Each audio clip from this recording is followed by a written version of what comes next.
Hey, deserving listeners, 90 Day Fiancé. Let's watch. Cuidado. No quiero un accidente. It's just a minor thing, really, but I'm seeing a lot of signs that she infantilizes him, and saying it like that is evidence of that. There's nothing wrong with asking your partner to drive more safe. My wife does it to me occasionally. I'd like to think I'm especially in my old age. I mean, I don't know, on average, but who knows? But anyway, it's fine to ask someone. It's how you ask, right? So you could say that in a number of different ways. You'd be like one of the best things you can ever do, I statements, my feelings. You just say, so, and you avoid every possibility of accusing someone of doing something wrong. You just say something like, I don't know if your driving is erratic or not, but it's scaring me. So you could really help me out if you drove slower. I'm not saying you're a bad driver, just saying that for my feelings, maybe I have some traumas or something, or I'm uncomfortable or whatever. But it would really make me feel better if you drove slower, please. And then if they don't listen, then you can maybe get a little bit pointed with it. But saying it like that the first time, you give the other person an opportunity to non-defensively hear you and give you a gift. They're like, oh, well, I don't want to do something that makes you feel bad, and you're doing everything not to make me feel bad because you're not calling me a bad driver and you're being nice about it. So absolutely, I'll drive slower. There's no reason why I can't. But the way she said it was the way a mom talks to a child, right? Drive slower. Let's rewind that. Cuidado. No quiero un accidente. Another thing that micromanagers will do is they will explain in a way that is obvious. They will say things that are extremely obvious, and the implication is, I don't think you know this. You know, it's like if when I used to live and work downtown Seattle, I lived and worked by the Space Needle. It's just kind of funny to have that kind of stereotypical life experience in Seattle. You know, it's like, I'm guessing for people that live in New York City, it's just like, oh, do you live by Times Square or something? And it's like, well, New York City, Manhattan, or New York City itself is this vast, sprawling urban landscape. And it's more than just Times Square, you know what I mean? But somehow I was living literally just a couple blocks from the Space Needle, and I worked across the street at my university. So anyway, when I'd be walking around, either to work or just to go to the store, I would see tourists with the quintessential tourist map, and they'd be kind of looking at the map, and the map was often pretty confusing, and the streets down by the Space Needle are there's like angles and weird things. From my understanding, the history of Seattle, you had two rich white guys who were building Seattle, and one wanted the streets to be of a certain orientation, and the other was angry and had it at, don't quote me on this, but I remember learning this in high school history. But another, the north part of the city, they wanted the streets to be a different way. And then when they met in the middle, all the streets are kind of weird, and there's some really weird intersections in there. And that's right where I lived, and that's right where the Space Needle is, basically. And so I always felt it was important for me to try to help out these tourists. So I would walk up to them and say, can I help you find something? And often it was very easy for me to help them. And the map wasn't particularly easy to navigate this way. Anyway, so I would walk up to them and I'd say, do you need some help finding something? Okay. In those moments, there are reasons to believe. I see them with the quintessential tourist map, and they're sitting there with their 5 kids in tow, and they're just like, huh?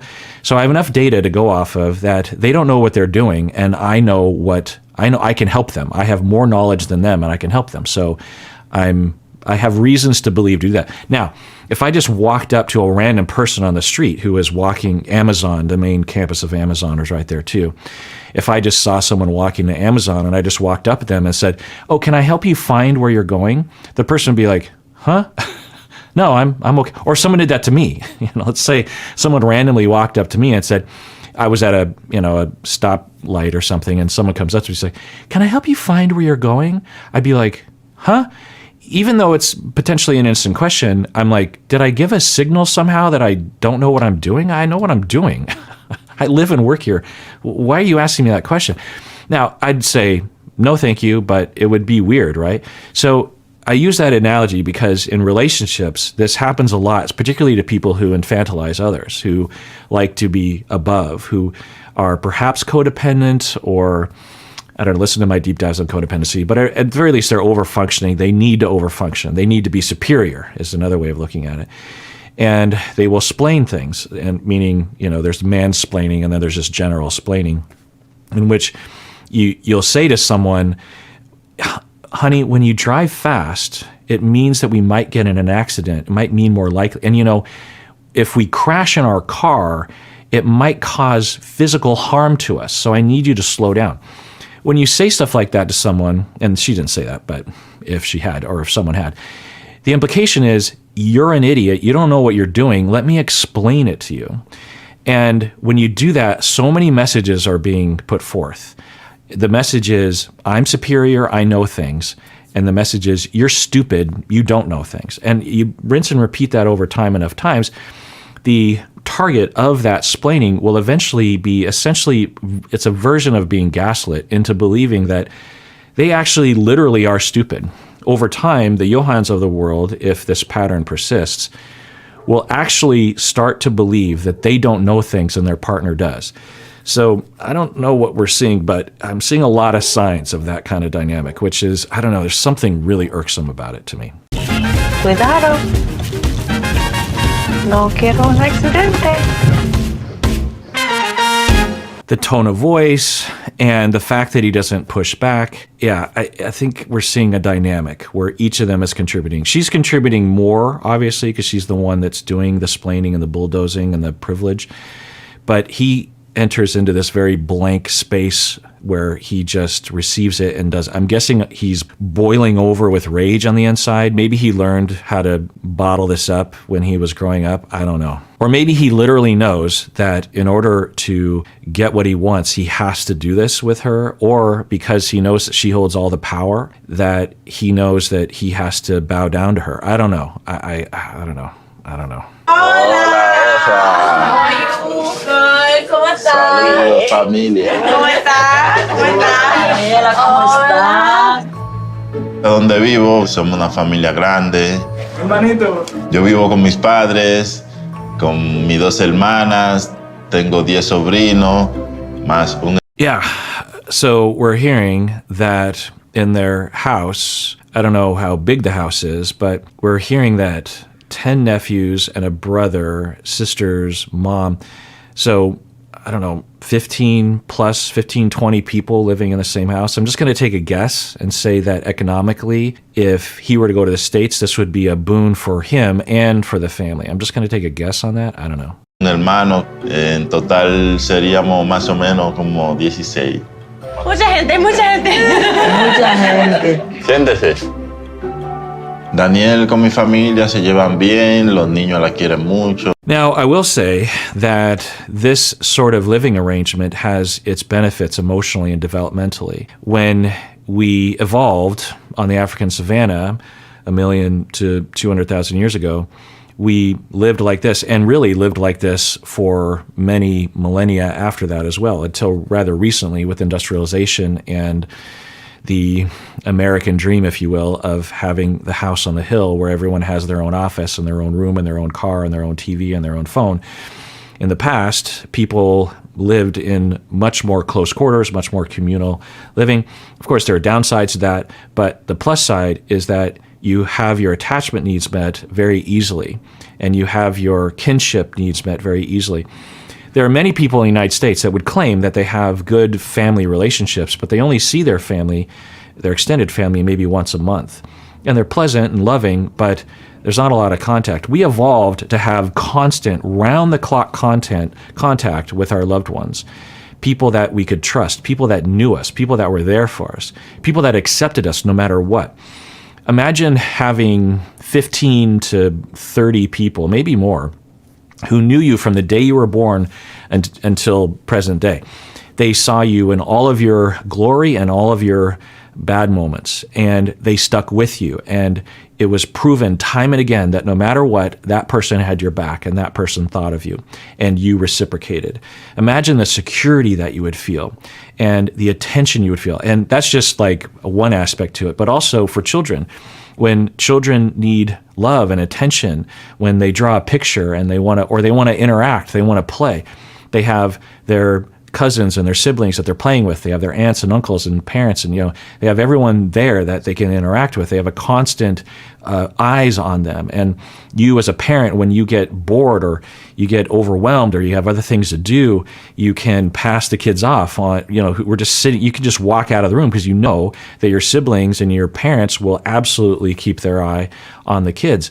And there's that support and that love and that goodwill, and it has tremendous positive effects on our development neurologically and emotionally. The rates of mental illness are much lower in these communities. The rates of depression and anxiety are much lower. The rates of attachment insecurity are lower. So now, are there problems in these communities? Yeah, you will have families that will have all the same problems, alcoholism, abuse, that sort of thing. But the one thing that they tend not to have is the experience of children growing up with isolation. It's not uncommon for a kid today to have occasional contact with their parents because their parents are working a lot of hours. They have, here in Seattle, people work way too much because the tech companies, the Amazons, the Facebooks, the Googles, the Microsofts, they know that even the Boeings to some extent, they know that they can exploit their workers because it's the norm and it's understood. And the only way you can work up in the ranks and get promoted and get more money and get more stock options is if you sacrifice your life. And so they know that they can work you to the bone for 60 hours a week and then send you emails even on the off hours. And so you have parents who have very little face-to-face contact with their kids, and but good enough relationships, but not the kind of attachment security that you're hoping for when you have. Now, there's a lot of research that I could get into about daycare, which can offset those attunement deficits. But my point is that it's not uncommon to have a situation in a family where parents are so stressed out that they basically only have like a little bit of time. And a lot of parenting isn't like quality concentrated time. A lot of parenting is just being in the room when the kid is just doing stuff. Kids need that when they're just playing with them, themselves. They're just playing with their coloring or something on their own. Knowing that their parents are right there and are available is a big part of attachment security. And when we have that safety, when we have that dependability, our neurological development develops in a way that makes us feel happier, more secure, less anxious, less prone to mental illness, less prone to addiction, less prone to anger and violence and crime. A lot of things improve. So this model has a lot of benefits. The thing that I wish that we emphasized is that as people gain more economic stability, which is, of course, something that everyone wants because it means more stability, it means more security, it means less anxiety, that as they gained more economic stability, more money, that they wouldn't buy houses and wouldn't live a lifestyle of isolation. A lot of times, the more money you earn, the more you get promoted, which means you have more responsibilities, which means now you have to work 70 hours a week, and you buy a bigger house, and the kids have their own playroom, and you have your office, and it depends. It's kind of how I live. I mean, I have an office that separates me from everyone else. I mean, it would be hard to record otherwise, but I guess I could incorporate family into my videos. But the point is that the ideal of having a pristine, calm, isolated life, and that this sort of life is low class and we need to move away from that, is ill-conceived and wrong-headed. I have a great relationship with Yohan's family. Everybody is super sweet and welcoming. But usually we only stay at Yohan's house for a night or two because it's a lot of people. It's hot, there's no air conditioning, and after like 24 hours, I start to get mean, and no one wants to be around me when I'm mean. So tomorrow we're gonna go and check into a hotel, and we'll stay there for the rest of the trip. Okay, so she's talking about that she gets mean, like meaner. I don't know. Am I biased? I don't know. I feel, sometimes I wonder. Tell me in the comments, is there something wrong with me? I feel like I'm biased. Let's assume I'm biased. I have to sort of figure that out and counteract it. Es mi vida perfecto. Sí, es porque yo quiero vivir aquí. No vamos a vivir aquí siempre, vamos a ir a Nueva York. Tú no vas a Nueva York ahora. Ahora no, pero no diga siempre. Okay, interesting. So he just comes out of the gate saying, we're going to live in New York. We're going to live there. So that's interesting. It's beginning to hit. And that'll happen sometimes when passive people, I don't know if he's passive, but he's been passive thus far, but sometimes for passive people, they go from 0 to 10 immediately. They'll go from passive, passive, passive, and then boom, to these big statements that don't have a lot of nuance to it. And, he's perfectly within his right to match her bulldozing with bulldozing, but I don't know, I was hoping that he'd be a little bit more measured and say like, look, I get it that you changed your mind, but let's talk about it. Anyway, so now they're arguing about whether or not they should move to the States. But like she said, she holds all the cards because she has the power, because she has the privilege as the colonializer. As the U.S. citizen. No me gusta. No quiero una vida allá. Yo quiero una vida con paz. Todo mi país, toda mi vida es un país con muchas cosas. No quiero más. So, ¿tú quieres una esposa miserable? Again, she can change her mind, but that doesn't mean she gets to just unilaterally make a choice.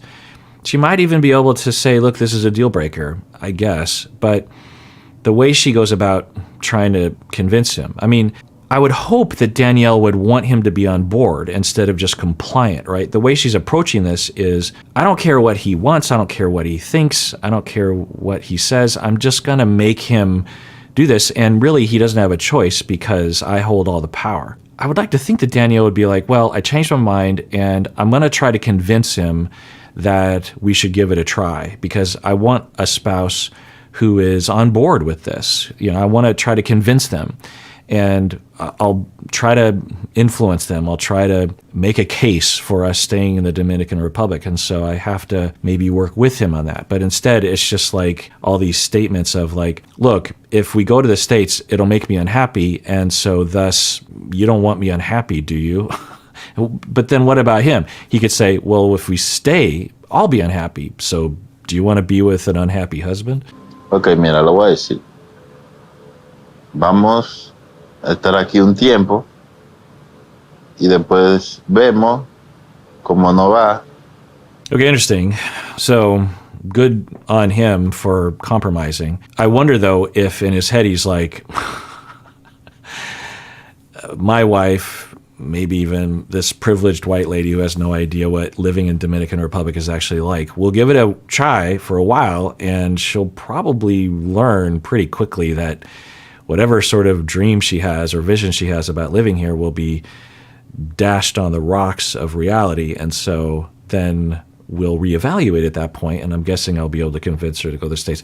He's even saying New York City. Do they not understand there are other places in the United States? Like, he should be saying, okay, fine, New York City, $4,000 a month rent, fine. Let's not move there. Let's move to somewhere else where it's, say, $1,000 a month in rent.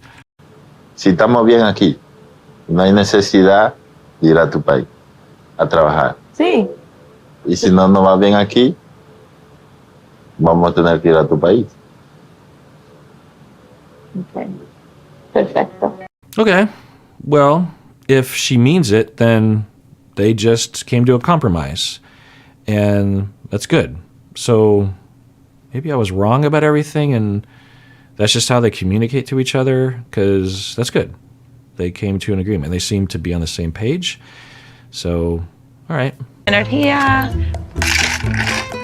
Ven, siéntate aquí. Mira. No. Yo no sé si eso funciona.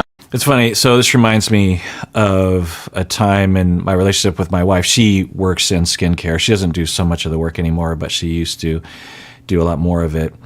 And she would do a lot of this stuff to me. Not that specifically, but a lot of things. in skincare and professional facials, there are a lot of lotions and creams and tools and electricity. A lot of electricity involved. I would joke around. I have a bit of a mild phobia about being electrocuted because as a kid, when I was 3-ish years old, you know those barrettes, those classic barrettes where they just sort of snap into place? Well, when you open them up, they fit perfectly in an electrical outlet in the United States. And I was a kid and I was playing with one and I stuck it in an outlet. And before the circuit breaker kicked in and turned off all the power, the electricity was intense, coursing through my body. If I was grounded or I was holding on with my other arm so that electricity could go through my body, I could have died potentially. But most of the electricity was just going through my hand, and my hand actually caught on fire. So imagine I'm 3 or 2 or 4 or something. And after this, by the way, my parents put those protective plastic covers on all the outlets because, Kirk's a dumb kid that would stick stuff in outlets. But anyway, my hand caught on fire. I mean, it was just, there were flames and it burned so much. And it was so bad that they were taking me to the emergency room. And on the way down there, I was saying, and my family tells me this, I don't remember it, but I was kind of in shock, and my brother was actually holding me. He's like cradling me, and my parents are driving. And I was like in a haze, and I said something like, "I smell hot dogs." And literally what I was smelling was the burning of my flesh. It smelled like hot dogs to me, apparently. And then I get to the hospital, and I do kind of remember this, that so I say, "I smell hot dogs," and then I passed out. I think because I might have known it was my hands that smelled like hot dogs, cooked hot dogs. And yeah, my hands were just black with, searing of, I don't know the technical term, but burns. And I get to the hospital and I'm unconscious. And the doctor, in order to wake me up, he tweaked my nipples. No joke. And it wasn't a lawsuit in progress. It was the way that I guess back then, maybe they still do, will try to get an unconscious child to wake up. Apparently, your nerves and your nipples go straight to the part of your brain that says, "Wake up, something important is happening."